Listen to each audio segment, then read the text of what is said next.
The Hydra's territory began where the river forgot its name. Gareth Ironmaw had heard the old fisherman of Crest Hollow describe the place in hushed, reverent tones. A sprawling marshland south of the Aldenmere River where the water turned brown and still, where cattails grew taller than men, and where the air smelled of rot and something older, something that had no word in any common tongue. They called it the Gloaming Fen. They crossed themselves or made the warding signs of their respective gods whenever they said it aloud. And when Gareth had asked them 3 days ago how far a man might walk into the fen before the Hydra found him, the oldest of the fishermen had looked at him with eyes that had seen too many seasons and said very quietly, "A man doesn't find the Hydra, son. The Hydra finds the man." Gareth had thanked him, paid for his meal, and walked south. He was not, technically speaking, a man. He was half of one. The other half was orc, a fact announced clearly by the gray-green cast of his skin, the lower jaw that jutted slightly forward, the dense, corded muscle beneath his traveling cloak that made him look wider than any doorframe in a normal tavern. He stood 6 feet and 3 inches tall, and when he walked with his full pack and his two-handed war axe strapped across his back, the ground seemed to take note. He had the kind of presence that parted crowds not through intimidation alone, but through simple, undeniable mass. Children stared, dogs circled, old veterans recognized the posture of someone who had survived too many things and stopped flinching. His name, Gareth Ironmaw, had been given to him in pieces. Gareth from his human mother, a stonemason's widow from the town of Brackford, who loved him fiercely and asked no one's permission to do so. Ironmaw, from his first commanding officer in the Aldenmere Frontier Guard, a dwarf named Sergeant Dunnock, who had watched a 19-year-old half-orc bite through the wooden shaft of an enemy spear during a skirmish on the Northern Pass, and declared, with professional admiration, that the boy had a jaw like a forge clamp. The name had stuck with the particular stubbornness of things that are true. He was 43 years old, which was young for a human and old for an orc, and somewhere in the complicated arithmetic of his mixed blood, his body had apparently decided to treat it as both simultaneously. The disease had no dramatic name. The healers in Aldenmere City, the ones with the silver instruments and the careful, measured voices, called it Grey March, a progressive hardening of the internal organs beginning in the liver and spreading outward, slow as the turning of a season, inevitable as the same. The half-orc physiology, they had explained with scholarly detachment, processed certain magical toxins differently than either full humans or full orcs. Years of battlefield exposure to necrotic residue, the invisible byproduct of undead encounters, of cursed weapons, of the slow corruption that leaked from places where too many men had died violently, had accumulated in his tissues like sediment at the bottom of a river. His body had been strong enough to survive what would have killed a human outright. It had not been strong enough to shed what it absorbed. He had 6 months, perhaps 8 if he was careful. Gareth Ironmaw had never once in his life been careful, and he did not intend to start now. He paused at the edge of the fen as the afternoon light turned amber and long, the kind of late-day gold that made even dying marshland look briefly beautiful.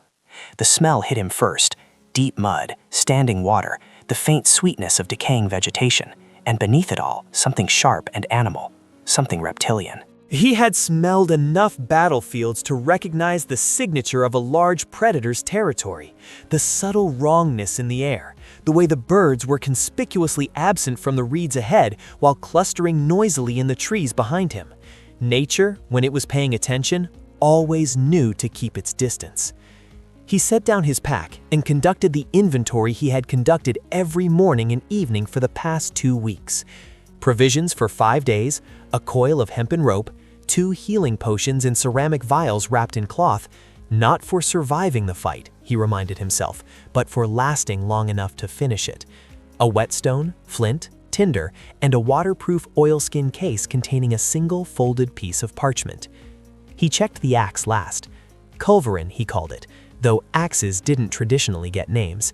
He had named it anyway, 20 years ago, after the short cannon his unit had dragged up a mountain during the siege of Cathera Pass, because both the cannon and the axe had a way of ending arguments with finality. The blade was high-carbon steel, double-bitted, etched along both edges with simple geometric patterns that a dwarven weaponsmith in Crest Hollow had added without charge when Gareth explained his purpose. The dwarf hadn't said anything. He just sharpened the axe with more care than the commission called for, and when he handed it back, he'd gripped Gareth's wrist for a moment in the way that said what words didn't need to. Gareth had appreciated that. He pulled the oilskin case from his pack and unfolded the parchment. It was a letter, written in his own hand, addressed to a woman named Sarah Dunwick, the sergeant's daughter, now a veteran herself, stationed at the garrison in Millhaven. He had known her for 15 years.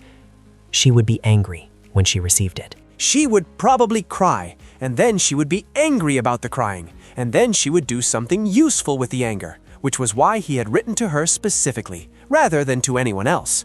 The letter explained everything: the diagnosis, the decision, the location. It asked her to collect his effects from the inn at Crest Hollow and distribute them according to the list at the bottom of the page.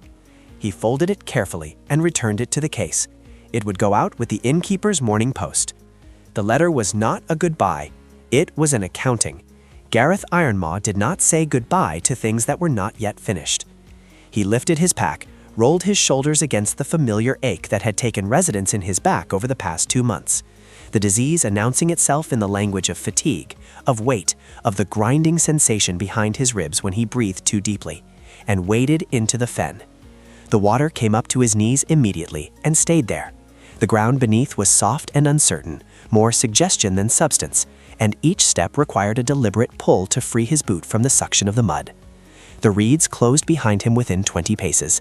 The amber light fractured through the stalks into shifting, unreliable patterns, and the silence thickened, not the silence of emptiness, but the silence of attention, the silence of something waiting. Gareth kept walking. He had made his peace with death. What he had not made peace with was the shape of it, the slow interior collapsing, the progressive dimming, the body becoming a stranger. He had seen men die that way in the garrison's infirmary, men who had fought at his side against things that should have killed them on the spot, reduced at the end to whispers and stillness and the indignity of needing help with the most basic tasks. He did not want that. He had never wanted that. The orc half of him, the half that his human mother had understood better than most people expected, believed in deaths that meant something, deaths that were witnessed, deaths that looked the world in the eye. A Hydra had 7 heads, each capable of independent action. A Hydra regenerated severed heads unless the stumps were cauterized. A Hydra's bite carried a venom that caused hemorrhaging, and its hide was thick enough to turn aside an underprepared blade. A Hydra was classified by the Adventurers Guild as a creature requiring a full party of 6 experienced combatants to face with reasonable odds of survival. Gareth considered this information the way he considered most tactical challenges, with interest and without retreat. Somewhere ahead, in the deepening murk of the Gloaming Fen, something enormous shifted in the water. He stopped. He listened. He felt, despite everything, despite the ache in his ribs and the letter in his pack, and the arithmetic of 6 months that he was choosing to spend in a single moment, a warmth behind his sternum that it took him a moment to identify. He realized with mild surprise, glad to be here. The campfire was a calculated risk. Gareth built it on a low hummock of firmer ground, one of the marshy islands that interrupted the fen at irregular intervals, just large enough to sleep on without waking submerged. He kept it small. He was not trying to hide from the Hydra. A creature of that size tracked prey through vibration and scent more reliably than sight. But a large fire would exhaust his tinder and draw insects in numbers that would compromise his sleep, and Gareth was practical enough to preserve his rest, even when dramatic gestures might have seemed more appropriate to the occasion. He ate dried venison and hard biscuit, drank carefully from his water skin rather than trusting the fen's water without boiling, and watched the dark beyond the firelight with the patient attention of someone who had spent decades learning what darkness sounded like when it was empty versus when it was not. It was not empty. He had first heard the movement an hour after entering the fen, something large displacing water at regular intervals to the southeast, never approaching closer than 300 yards, never retreating. Observing him, he supposed, the way predators sometimes did when they encountered something unfamiliar in their territory. The Hydra was not stupid. Multiple heads meant multiple points of perception, a distributed intelligence that the scholarly texts described as uniquely difficult to deceive or ambush. It had probably never encountered a single bipedal creature walking deliberately toward it. Good. He wanted its attention. He reached into the side pocket of his pack and withdrew a small carved bone figure, a seated figure with a boar's head, rendered in the simplified, angular style of orc folkcraft. His mother had not made it. She had bought it from a traveling orc merchant when Gareth was 7 years old, after he'd come home from school with a split lip and a story he refused to fully tell her. She had placed it on his windowsill and told him it was Cord's cousin, a minor hearth spirit of endurance worshipped in the mountain orc traditions, who had no patience for pretension and a great deal of patience for stubbornness. She'd said it with a warmth that made it clear she understood exactly what she was doing, giving her half-orc son a piece of both of his inheritances, stitched together in a 2-inch carving. He set the figure beside the fire and did not pray exactly. He thought instead about his mother, who had died 11 years ago, peacefully in her sleep, which had struck him at the time as an almost suspicious amount of grace for a woman who had never asked for easy things. He thought about Sergeant Dunnock, dead at the Battle of Coldwater Crossing, holding a flank that didn't need to be held except for the 14 men behind it. He thought about the members of the 4th Frontier Company, one by one, working backward from those still living to those long gone. It was a ritual he developed in the field, in the hours before engagements, a remembering, a placing of himself in the continuity of people who had mattered. He was not afraid of being forgotten. He was, if anything, quietly concerned about outlasting himself, about what a man became when the thing that defined him, the capability and the purpose, went on ahead while the body remained. He had watched it happen to others. He was determined it would not happen to him. The fire crackled. Something in the darkness made a sound like a very large object settling into mud, much closer than before. Gareth did not reach for the axe, not yet. Instead, he thought about the Hydra. The Gloaming Fen's Hydra had been documented intermittently for roughly 60 years, a creature of exceptional size, estimated at 40 feet from the base of its serpentine neckmass to the end of its primary tail, with 7 confirmed heads based on reports from the various hunting parties that had encountered it and declined to press the encounter. Unusually for a Hydra, it had remained in a fixed territory for decades rather than ranging for prey, which suggested a sustained food source in the fen. The large population of marsh elk that came to the water's edge in summer, the migratory waterfowl, the considerable quantity of riverfish. It was, by the standards of apex predators, a successful and settled organism. The Aldenmere Adventurers Guild had posted a standing bounty on it for 30 years, repeatedly renewed, repeatedly uncollected. Gareth had never taken monster hunting contracts.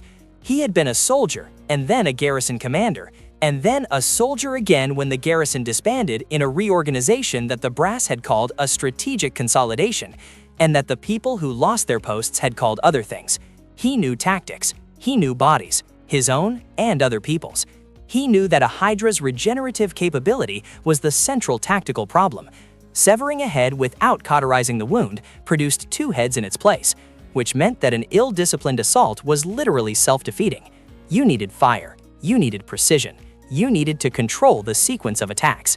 He had brought fire in the form of a clay pot of alchemist's fire, purchased from an apothecary in Crest Hollow who had looked at him with the calculating assessment of someone deciding whether to ask questions. The pot was sealed with wax and wrapped in leather, and packed with extraordinary care, because alchemist's fire was, in the apothecary's own description, enthusiastically indiscriminate about what it burned. Gareth had packed it in the center of his gear, surrounded by everything soft he owned, and he had been conscious of it at every step the way you were conscious of a wasp in a small room. The other element of his plan was simpler, and required nothing he hadn't carried for 20 years. He knew how to make a wound count. He had spent the last 2 evenings, at the inn in Crest Hollow, to the confusion of the other guests, practicing a specific sequence of movements. Draw the axe, swing in a controlled arc, targeting the neck juncture at approximately the leverage point, recover without overextension, shift position, repeat. His body knew this sequence in the way bodies know things that have been practiced past the point of thinking. The disease had taken some of his speed. It had taken nothing yet of his precision. He was cataloging his assets with the same honesty he'd applied to everything in his life. This was what he had. This was what he faced. These were the variables he could control, and these were the ones he could not. It was the same calculation he'd made at Coldwater Crossing and at the Siege of Cathara, and at a dozen smaller engagements that didn't have grand names, only mud and blood and the specific concentrating quality of a moment in which everything unnecessary fell away. A head emerged from the darkness. It was enormous, the size of a draft horse's head, but longer, flatter, with vertical pupils dilated wide in the firelight and scales the color of old iron that caught the flame in fractured, disconnected glints. It moved with the particular deliberateness of something that had no reason to rush, extending from the darkness on a neck as thick as a barrel, until it hung in the air perhaps 15 feet away, regarding him with what Gareth could only describe as professional curiosity. He met its gaze. He did not move. A second head appeared beside the first, then a third, lower, angling to examine him from a different vantage. 3 of 7. The rest of the creature remained hidden in the dark beyond the firelight, a patient mass. Gareth picked up the bone figure from beside the fire, held it briefly, and placed it in the breast pocket of his shirt, against his chest. Then he stood up, unhurried, and lifted Culverin from the ground beside him. The heads tracked the movement with perfect synchrony. Good, he thought. All of you then. I want all of you to see this.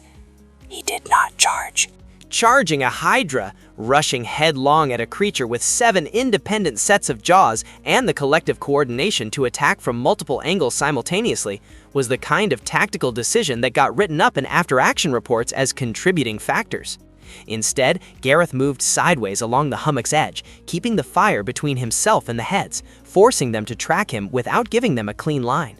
The mud of the fen sucked at his boots, the reeds on 3 sides rustled with the movement of the Hydra's body, and the scale of it, the sheer distributed mass of the creature repositioning, sent vibrations through the water that he felt in his knees. The first strike came from the left. He had not seen that head approaching, which meant it had circled during the time he'd been focused on the 3 visible ones.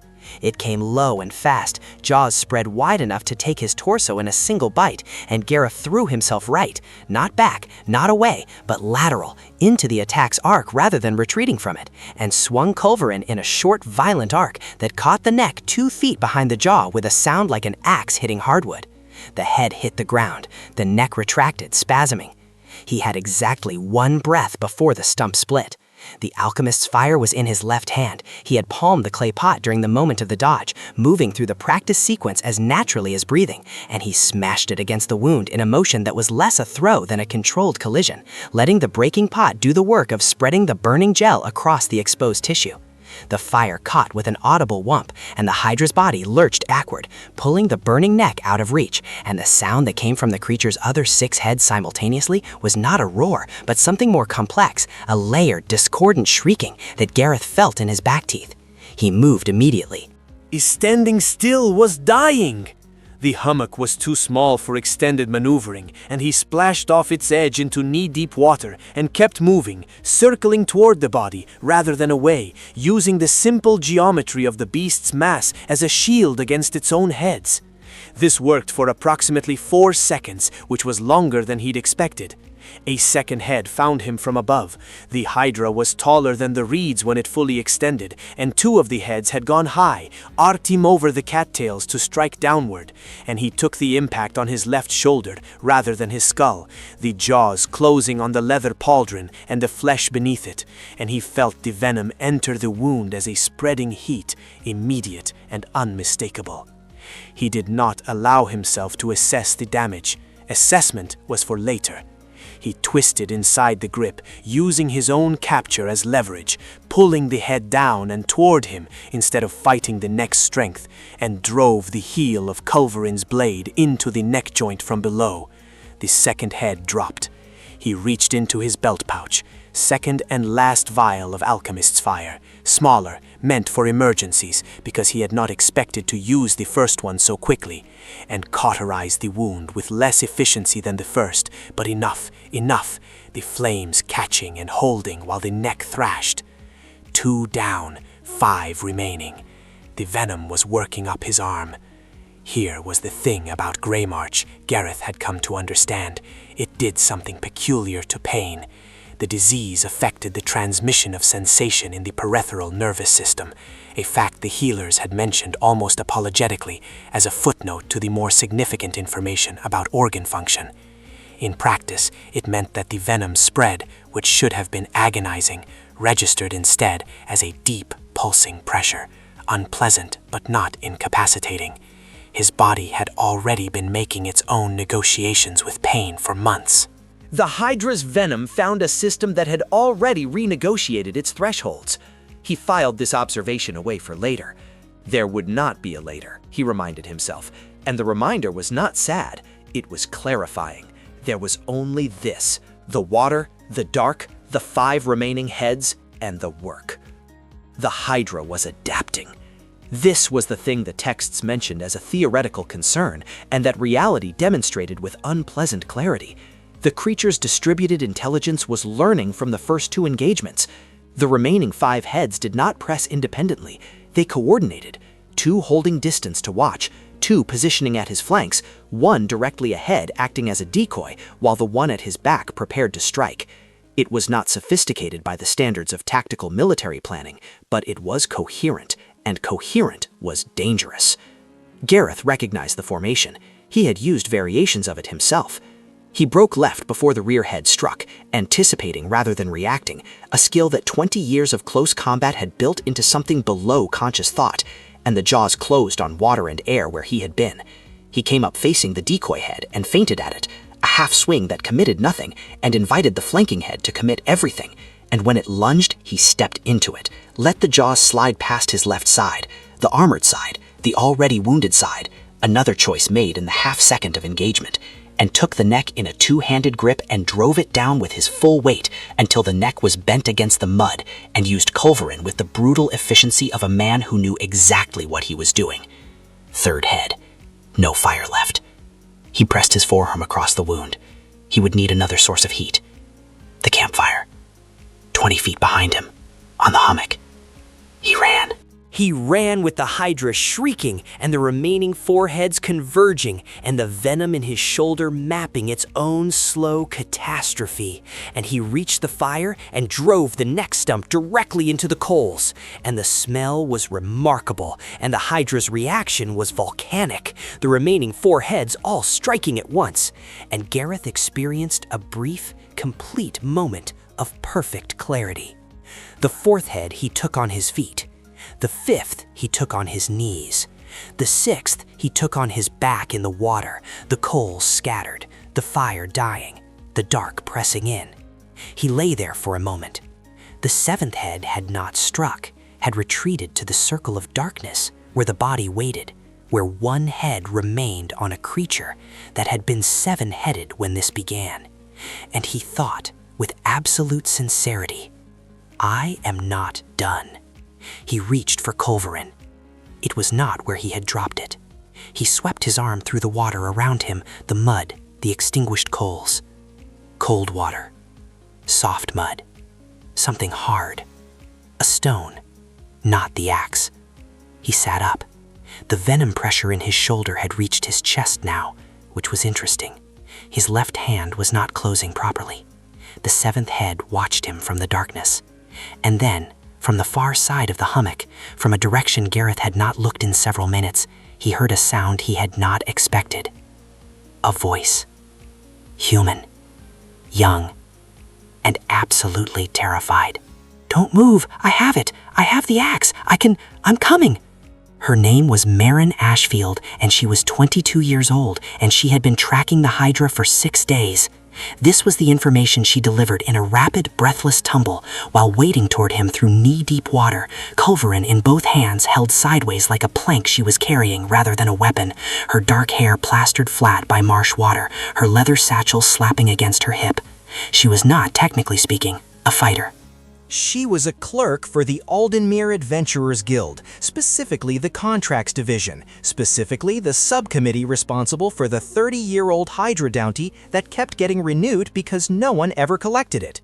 She had come to the Fen to update the territorial survey, a mandatory bureaucratic requirement before the guild could renew the bounty for another 5 years, and she had absolutely categorically not intended to be here for this. Gareth took the axe from her carefully. His left hand was still not cozying properly. His right was fine. "The 7th," he said. "It went back into the water about 100 feet east." She was looking at his shoulder with the expression of someone trying to decide whether to acknowledge what they were seeing. That's a lot of blood." "Venom, mostly. How many healing potions do you have?" She blinked. One. Standard guild issue for field surveyors. I was going to use it if..." "Give it to me." "You should use both. You have one in your pack." "I used them." He hadn't. He had packed them with a specific instruction to himself that he would not use them. He had repacked this instruction twice on the road, telling himself it was tactical efficiency, telling himself a dead man couldn't kill a Hydra, telling himself the things that let him bring the potions without admitting what he was admitting by bringing them. Now, in the cold water, with his left hand not working properly, and a young woman standing in front of him looking at him with eyes that were frightened and practical in equal measure, the instruction felt less like principle and more like stubbornness for its own sake. He took the potion from her. He drank it.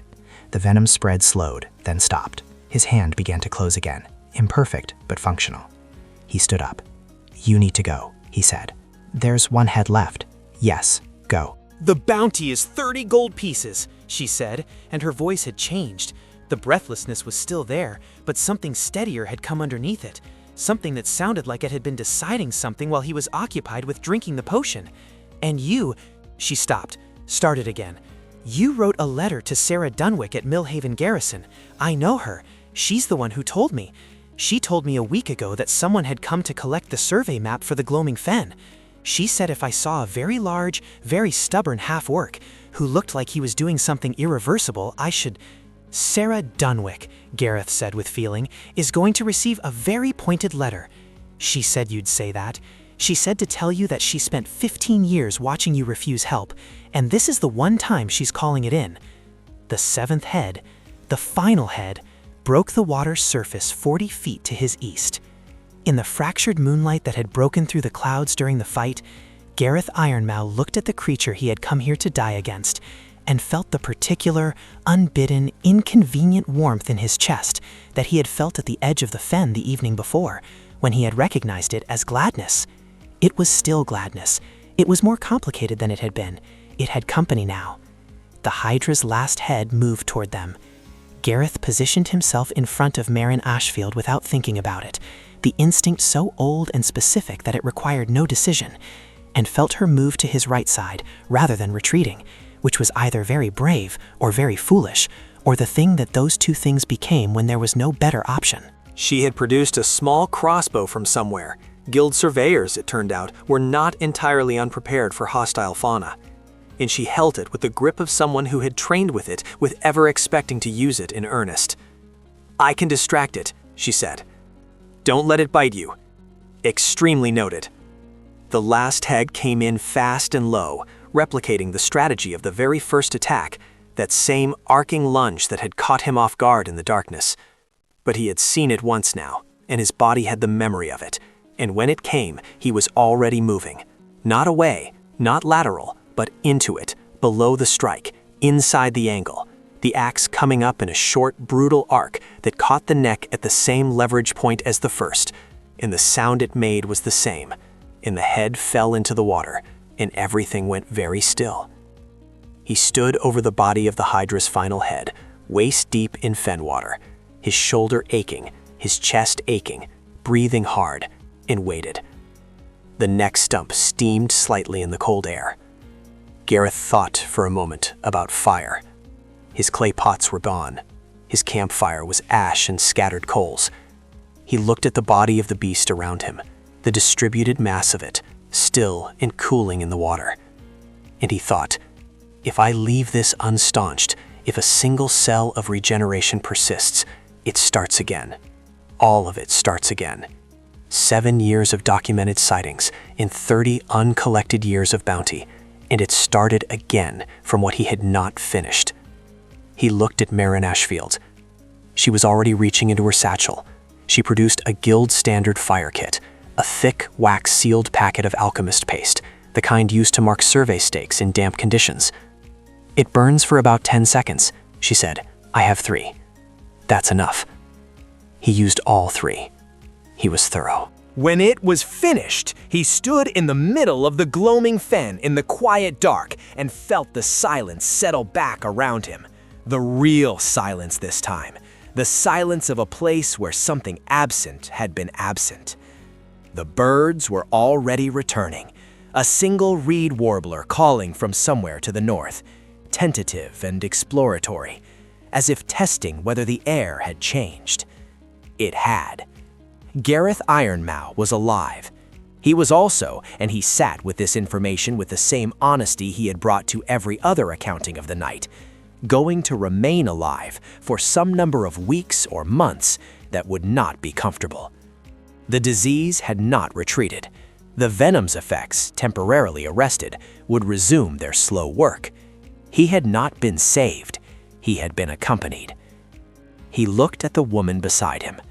She was writing in a small mud-stained notebook, her face lit by the last dying light of the scattered coals, her expression that of a person who has just experienced something that will require significant processing and has chosen, for the moment, to focus on documentation as a coping strategy. She looked up, caught him watching, and held his gaze. "I'll file the witness report," she said. "You'll get the bounty." "I don't need 30 gold pieces." "You might," she said, "need more than you think." He understood what she was saying. He chose, for the moment, not to argue with it. The night had used up his allocation of stubbornness, and she was, he was coming to understand, the kind of person who would argue back with equal stubbornness and better documentation. He sat down on the hummock and let the ache in his chest be what it was, the ache of someone who had come to the Gloaming Fen to reach the end of something, and who had instead arrived against all planning at the beginning of whatever came next. Above the fen, the clouds finished parting. The stars were very clear. The letter reached Sarah Dunwick at the Millhaven Garrison on a Thursday morning, 2 weeks after the night in the Gloaming Fen. She read it twice, standing in the garrison's mail alcove in her off-duty clothes, her tea cooling beside her. Then she reread the postscript, which had not been there when she had last seen the letter's draft. "Burn the list. I've taken the bounty. The apothecary in Crest Hollow knows a specialist in Deepmere who has been studying Greymarch in half-orc patients for the past decade. Marin is insufferably well organized and has already written to him on my behalf without asking. We are traveling there in 4 days.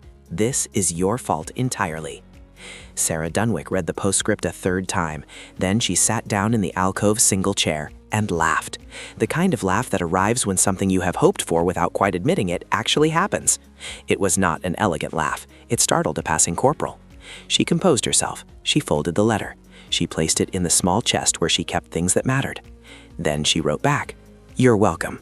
You owe me a drink. Don't be stubborn about the specialist." She posted it that afternoon. She was fairly confident he would ignore at least one of those instructions. In the Gloaming Fen, the reed warbler had claimed a new nesting site on a hummock of firmer ground, where the mud smelled faintly of alchemist's fire and old coals. It sang its territorial song into the empty air above the water, where the cattails stood unbroken, and the silence was clean and genuine, all the way to the horizon. The fen, for the first time in 60 years, held nothing more frightening than itself. It was enough.